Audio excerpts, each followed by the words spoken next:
Nous allons continuer, frères et sœurs. Ici encore, le Seigneur nous dit, faites tout sans se plaindre, sans discussion,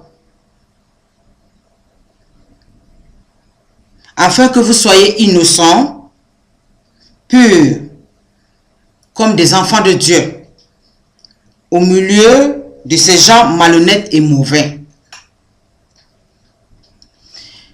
Pour briller, il ne faudrait pas toujours avoir une mine défaite. Souvent, je dis à mes frères et sœurs, ce n'est pas le fait de serrer votre mine ou bien de s'habiller en haillons pour que les gens sachent que vraiment vous souffrez. Je vous dis que la joie, le sourire, une bonne façon de se tenir aussi fait briller et apporte les faveurs. Dans ce domaine, je peux vous donner beaucoup de témoignages. Parce que dans ma vie, je me suis dit, à quoi bon de serrer tout le temps la mine et être toujours triste? Ça fait de telle sorte que même les faveurs que le Seigneur met sur mon chemin, à travers des gens qui peuvent peut-être venir m'aider, ils vont fuir en voyant cette mine défaite que j'ai. Alors je me suis dit, si j'avais cette mine défaite là, avant de rencontrer le Christ, maintenant que je suis venu dans le Seigneur, il m'a donné sa joie. Je vais utiliser cette joie-là pour attirer l'onction des faveurs dans ma vie. On doit attirer cette onction en nous. Pour qu'on puisse briller, il faut attirer vraiment cette bonté en nous. Le Seigneur nous dit aussi qu'il ne faudrait pas que les païens croient que où nous sommes là, nous n'avons plus de choix. Et nous sommes tellement à court d'idées qu'on ne sait plus quoi faire. Briller, c'est aussi voir plus loin. Briller, c'est aussi être audacieux ou audacieuse. Parce que tu ne peux pas dire, je vais briller et on te propose quelque chose à faire, tu dis, ah, moi je ne peux pas faire. L'audace aussi apporte quelqu'un à sortir de la situation où tu te trouves, cette situation qui te tire vers le bas. Il y a des gens qui disent, oh, même si je fais tout cela, je ne peux pas avoir la faveur. Non, je ne crois pas. Parce que dans la vie d'un être humain, quand tu as des pensées positives, ces pensées-là te conduisent vers la réussite et le succès. Mais quand tu es un être humain qui a toujours les pensées négatives, ces pensées-là vont toujours t'amener vers ce qui va te détruire. Ça, c'est clair. Il faut faire le choix. Quand je sors de ma maison, souvent, quand les gens me regardent en nom, les gens peuvent me donner tous les titres du monde. Et ça, je ne peux pas vous dire combien on fait des éloges. Il faut utiliser, si c'est le physique que le Seigneur t'a donné, utilise ça pour sa gloire. Afin que quand tu brilles avec ce physique-là, ça attire l'onction du Seigneur dans ta vie. Mais ce n'est pas en habillant en haillons, ou bien en ayant une mine de défaite, ou bien tout en train de faire des problèmes autour de toi, parce que tu vois d'autres en train de briller et tu fais des problèmes.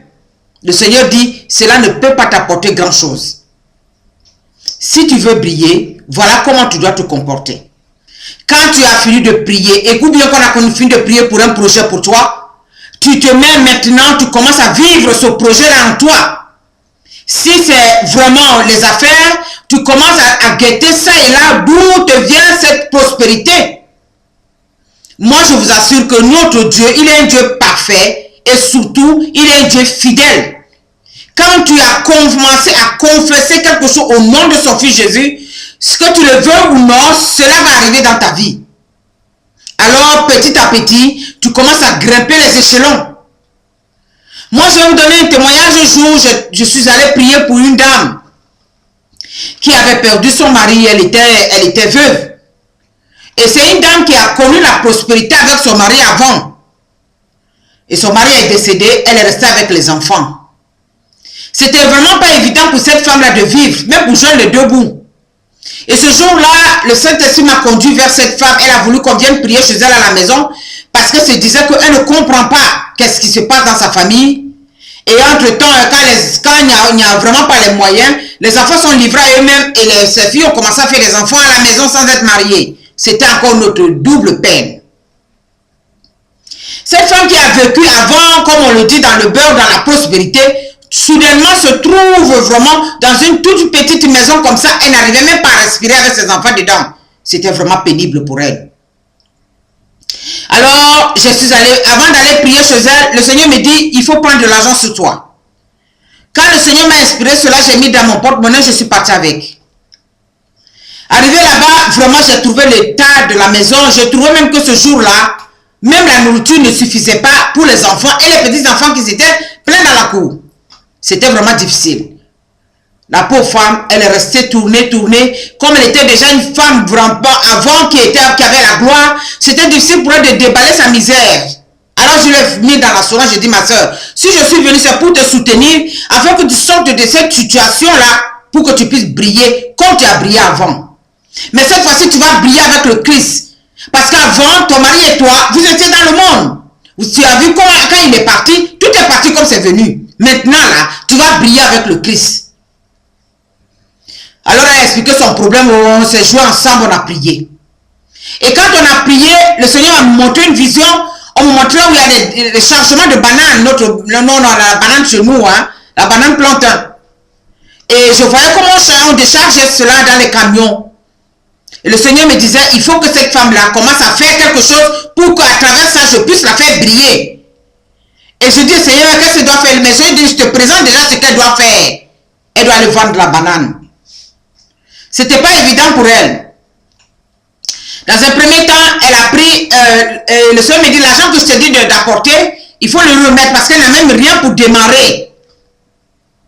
Alors je lui ai donné cet argent. Elle me dit, mais comment je peux faire? Alors je dis, tu vas aller dans tel endroit. Parce qu'en Afrique, il y a un endroit où on voit les bananes vraiment dans les grandes quantités.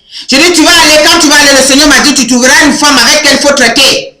Dis à cette femme-là que voilà l'argent que tu as et que tu veux vendre la banane. Elle va te donner la banane. La femme lui a donné la banane et lui a donné encore un autre surplus pour aller vendre. Et quand elle va vendre, elle va apporter son argent. Pour une première fois, quelqu'un qui ne te connaît pas te fasse confiance, c'est que la faveur de Dieu est sur toi.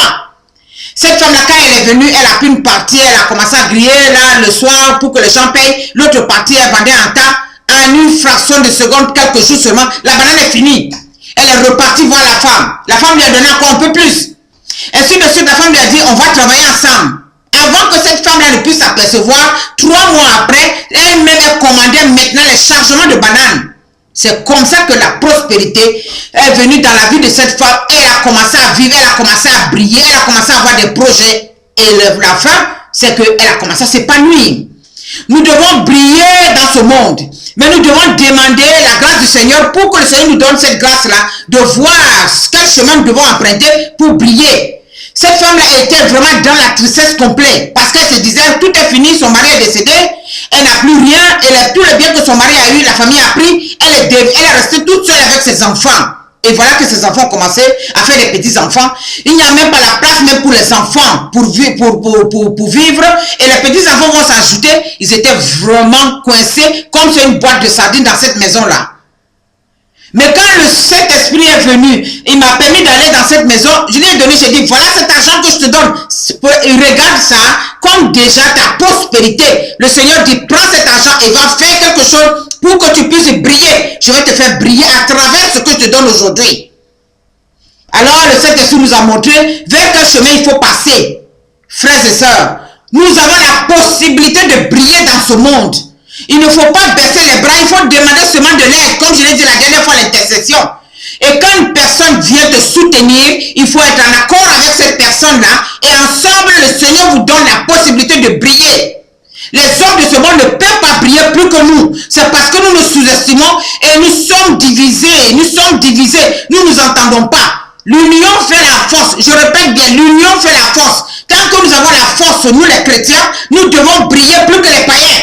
Quand les païens, ils se réunissent pour avoir des affaires plus importantes, nous les chrétiens, nous sommes en train de se diviser parce que tout simplement, il n'y a pas l'amour dans nos cœurs. On se dit, l'autre va me dépasser, pourquoi il va arriver et me laisser? Oh, frères et sœurs, faites de telle sorte que les païens aussi puissent nous envier, puissent voir comment Dieu fait prospérer, surtout son onction dans notre vie, fait prospérer notre vie dans tout ce que nous faisons.